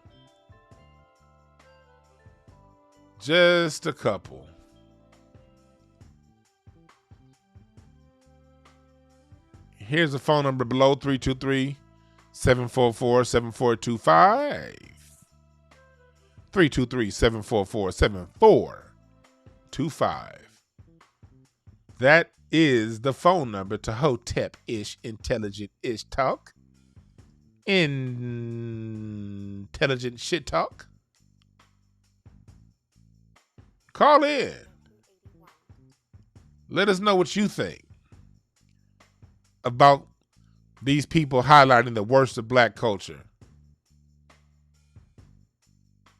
Like what Dr. John Henry Clark says, black people have only seen the worst of our culture and not the best. All right, let me go ahead and see who this is. What's up, caller? What's your name? Where you calling from? What's up, Dwan? This is James calling from out of New York. What's up, James, out of New York? What's on your mind, brother? Yo, I wanted to ask you your opinion about what this fuck nigga Keith Ellison said, the Attorney General out of Minnesota. This nigga. Apparently he did a 60 Minutes interview where he was talking about wanting to go light on Derek Chauvin because, you know, the sentencing is going to be this weekend.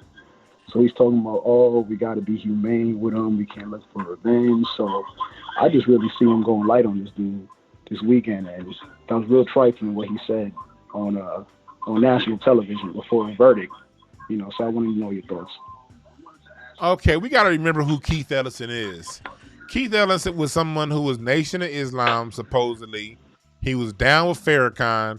When he got his first Congress job locally out there in Minneapolis, when he was pandering to black people, he was talking about being former Nation of Islam.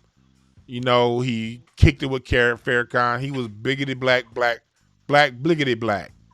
And then when he moved ahead and got that job as state attorney general, all of a sudden he doesn't know who Farrakhan was, never met him, never heard of him. And now he's something totally different and he's pandering to them folks. Keith Ellison is a waste of sperm. He's a disappointment. He's someone who's used black society to get to where he's gotten, and he don't give a fuck about us. And he's unapologetic about it. He's unashamed about it. And now with him talking about don't go hard on Derek Chauvin, that right there shows us that doesn't surprise me at all. That's who he's always been. This is the same state that sent Muhammad Noor to prison, first cop to ever go to jail. In that state's history was Muhammad Noor, East African black. It's funny how, you know, and for all you Nicki Minaj fans out there and people from the islands that want to separate yourself from black and call us cultural appropriators when Michael B. Jordan takes an alcohol, okay, yeah, you see yourself as different. And so did Muhammad Noor. But the minute he did something that the white folks didn't like, he was treated like the rest of us. And Keith Ellison had no problem with Muhammad Noor going to jail and had no problem with the officer that shot Philando Castile not going to jail. So for this to happen on his watch, that's a signal to white Minneapolis, white Minnesota, that hey, yes, this white cop got convicted, but when my election comes around in a couple of years, remember whose side I'm on. I'm on the side of white. That's what this was. It was a straight up dog whistle to his new white base so he can continue being the professional white ass kisser. That's what that was. Yo, if they go light on Chauvin this weekend, what type of precedent do you think that's going to set going forward? Because this was a very pivotal case. The precedent's already set. In America, got to realize Derek Chauvin was a white sacrifice. Neely Fuller talks about this. Same thing with Harvey Weinstein. When the block gets too hot for white society's number one mission and goal is to continue the system of white supremacy. So if one particular person makes the shit too hot for the system, they're going to sacrifice that person so the system can continue to move forward. I think with black people, whether the sentence is short or whether it's long, we as black people, we have the same duty after this trial. Because this trial, actually, at the end of the day, this trial don't mean shit for the rest of us. It really doesn't. This is just some shit that the media decided to highlight and the people are getting behind. You see them putting George Floyd statues all across the country. Didn't nobody in the world ask for no damn George Floyd statue. Why is he even a statue? That man was a victim of a murder. He's no hero. He was a victim of a sadistic murder. And so they're trying to use George Floyd as a proxy for black America and this whole trial. It's up to us not to fall for that proxy, and whether Derek Chauvin gets life in prison or whether Derek Chauvin gets 6 months in prison or whether they just say, hey, this was a mistrial because of some shit that we did wrong. We as black folks got the same mission, and that's to continue to fight against the white system of white supremacy and replace it with justice until that, until the system no longer exists. And Chauvin, this whole trial is you know, it's like if you're driving from LA to New York, that'll be like, okay, yeah, we just took a pit stop and we took a piss, so we feel a little bit better, but we still got 2,000 more miles to drive. Either way it goes. Word. And don't let and on top of that, I'm gonna take the next call, but don't let the shit get your emotions. Black people, we can't let these things that happen on the news capture our emotion. That's where they win. If it gets you emotional, if it gets you offside of yourself, then they've already won. Whether he's convicted or not, if it captures your emotions, they've already won. See this as a chess game as it is, and see it as not personal, and see it for the television show that it is. Don't let your emotions get caught up in it.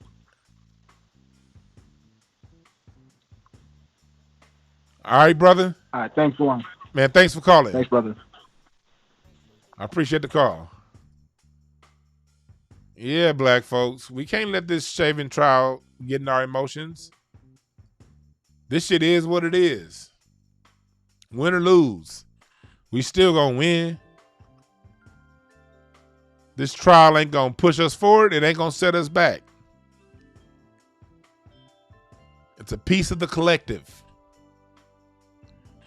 Do I want to see Chauvin locked up? Hell yeah. I want to see him rot in prison for the rest of his life. But I understand the system is setting it up to be soft on him. And if that happens, we stay about the business of defeating white supremacy. The same way we're going to stay about the business of defeating white supremacy if he's convicted and put in jail for the rest of his life. We don't take a break. We don't say, oh, we won. We say, let's get the next one. He's down. A few million more to go.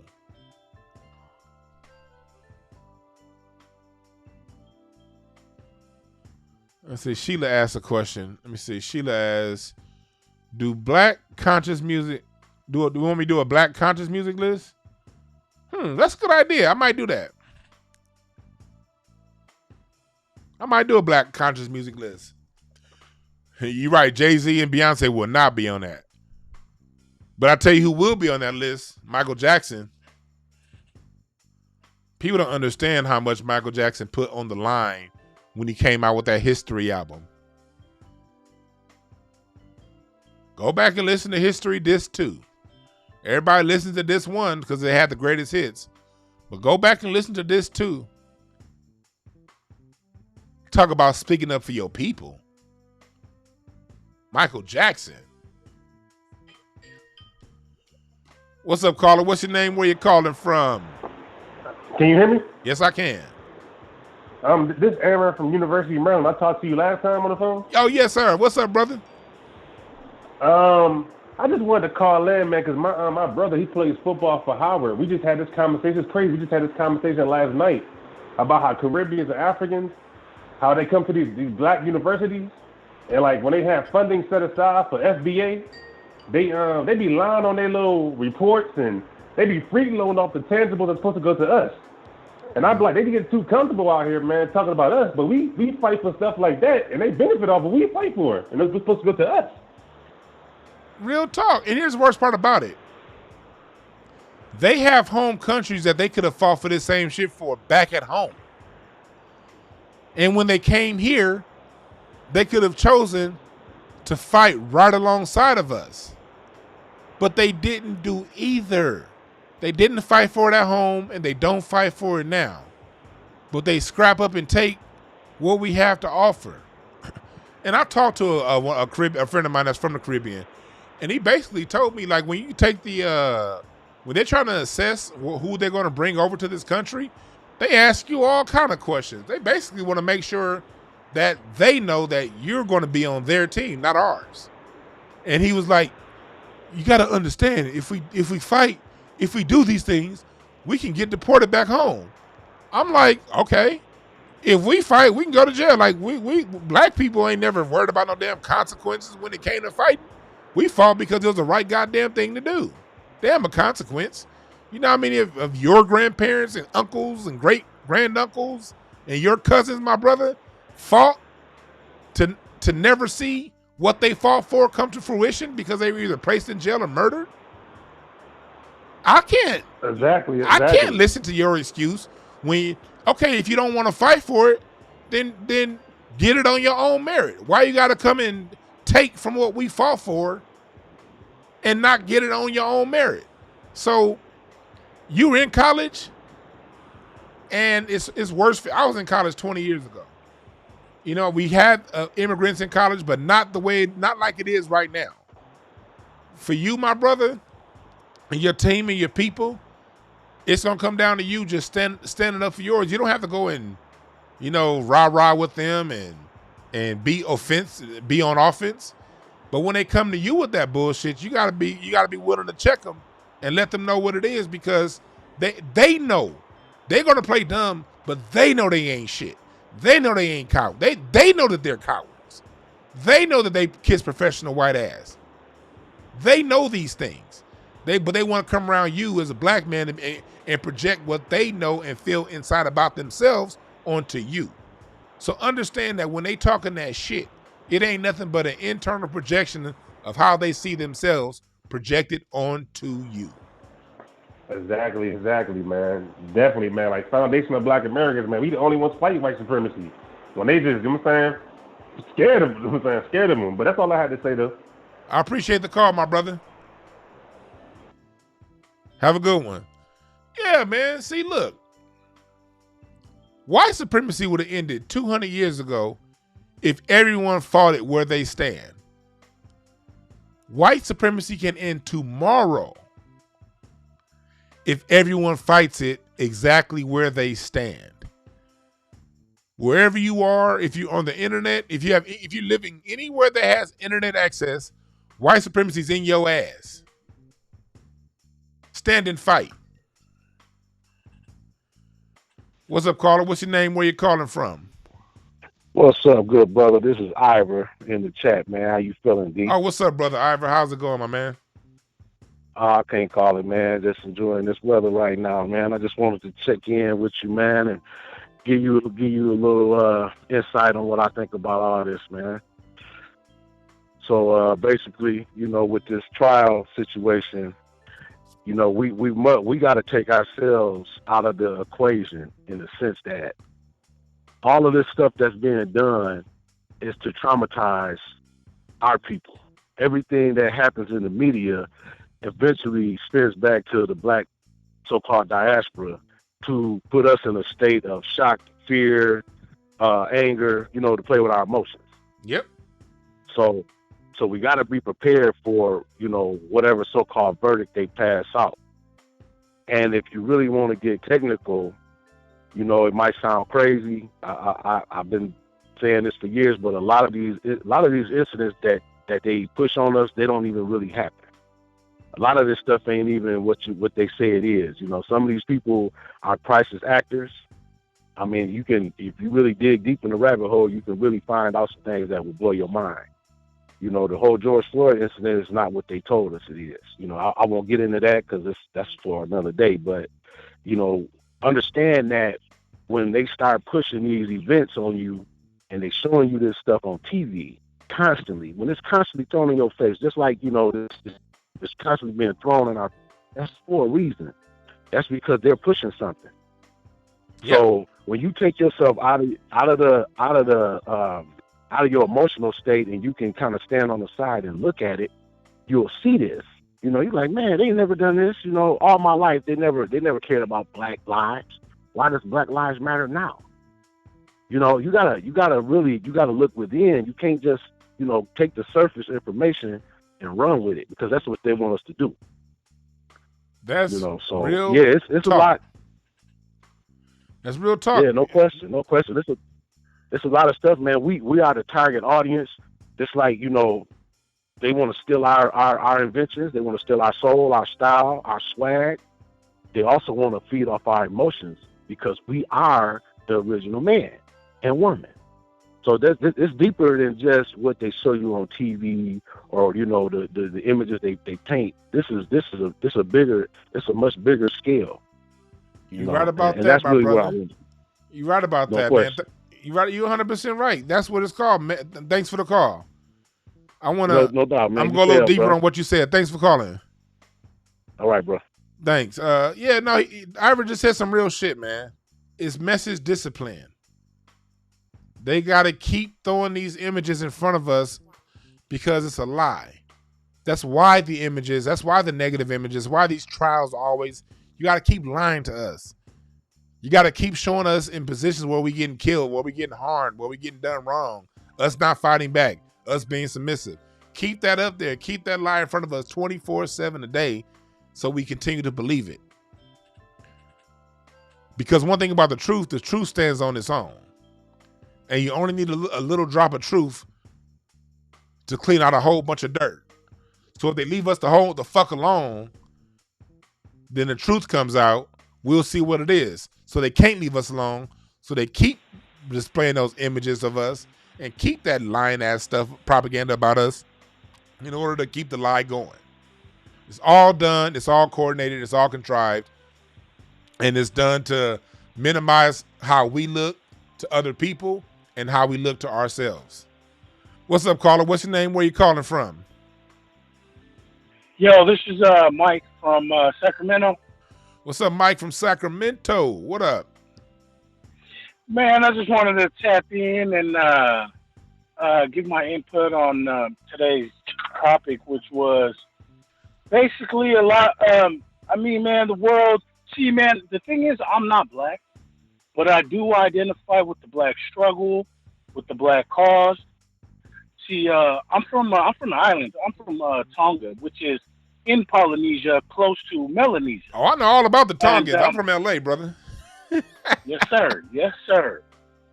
So, and I identify with the black cause, the black struggle, and you know, and I keep my ears to the streets, the YouTube streets, and I keep it going. But I just wanted to tap in, and man, the thing about everything that the black man or the black people do, it's all emulated, taken, used, and black people are never really given the credit that they deserve in their contributions to American or just to society in general. And you know, and I was just thinking about it, and a lot of cultures, including my culture, white supremacy dominates all of that. And there's a lot of coons within my own culture that I see. And it's just I'll say this, it's just, if all the cultures, if everybody is going up against the black race, there must be something behind that. And the black race continually fights against all of this, and it's coming from everywhere. Media, sports, you know, the what was that? The eight whatever that, you know, like law, just you know, legal anyway. Yeah. But I just wanted to tap in. Yeah, man, I just wanted to tap in and just give my thoughts on that, and keep doing your thing, Dwan. I listen to your show, Cracks. Man, the whole shebang, man. I rock with it. And, you know, me and my wife, we're going to continue and rock with y'all 100%, man. I appreciate that. Thanks for the call. Yeah, have a good one. He made a good point. He's talking about he was a Tongan. See, that was one thing I know. Growing up in LA, I grew up around a lot of Samoans in the Crenshaw district, and I had some Tongan friends later on. Tongans were down in Carson, and a lot of Samoans in Carson too. But back in the 80s and the early 90s, there was a lot of Samoans right across the street from Dorsey High. There's an apartment building, Rodeo Lane. It was a Samoan brother that managed that apartment.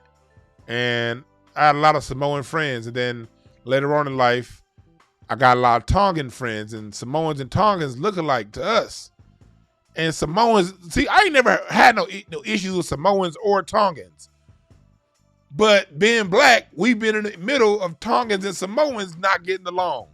I had the brother hang. I meant to ask him. Oh shit! I had him hang up too quick. The Samoans and the Tongans, we as black folks, we be like, why don't you niggas like each other? We cool with both of y'all. Like, but it goes into what he's saying. And what my ultimate point is, white supremacy is global, and the best way to defeat it is to defeat it where you stand. There's no leaving to another country to make it better. Now, you can make it better if you come into the United States from another country that allows you to come here. I understand you can make better economic opportunities. You will live a quote-unquote higher quality of life, whatever that means. I get that. I'm not against people immigrating because me personally, I don't think borders should exist, honestly. I think the world is our oyster. If someone wants to go to Tonga, if somebody wants to go to New Zealand, if somebody wants to go to India, Pakistan, Russia, South Africa, Madagascar, if they wanted to go, if they got enough money to buy the goddamn plane ticket, they should go without some government getting in the way. But that's not the world we live in. We live in a world with borders.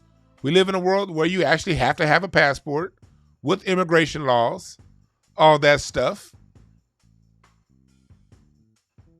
So we have to deal with it from the context of where we are, not where we want to be.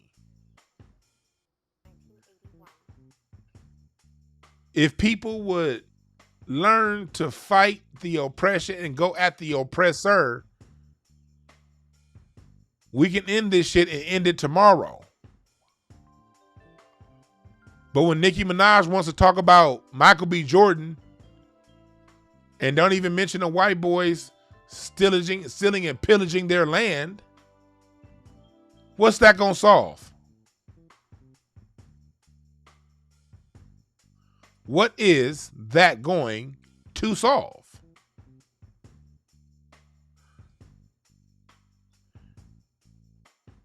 Huh? You willing to go after another black man? Meanwhile, white folks get to make calypso and marginalize and disrespect your culture all day, make money off your island and extract that island, that money for themselves. That was going to be the last call of the day.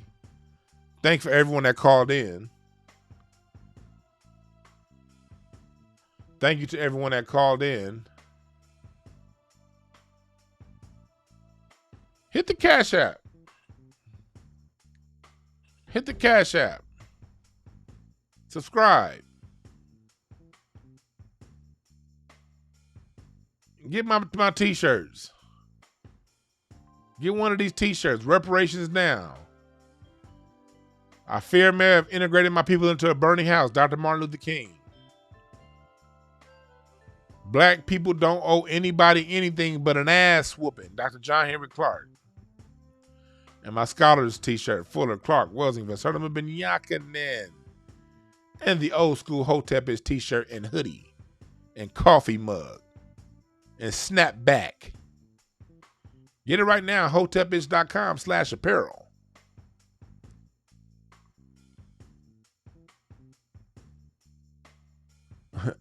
You're right there. If I Needy Fuller calls that shadow boxing. When you're going around going at other black people instead of the system itself, that is shadow boxing.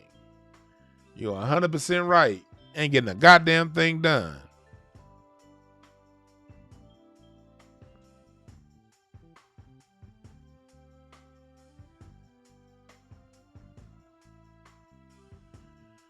But I got to get ready for Craig Facts now. We're going to have a good show today.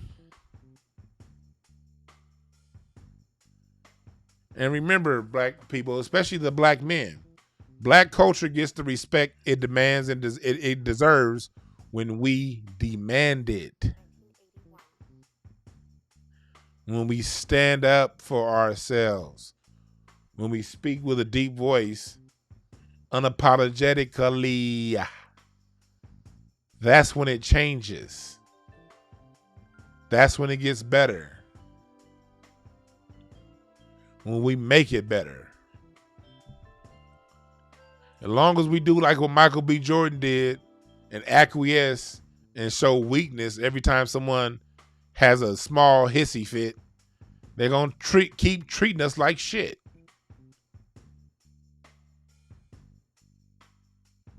Because that's how we taught them to treat us.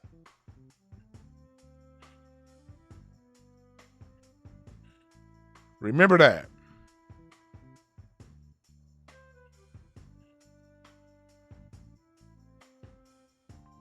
Remember that. And remember this. There are no perfect messengers. Only perfect messages for those who are willing to pick up the game. My name is Dwan B. We out.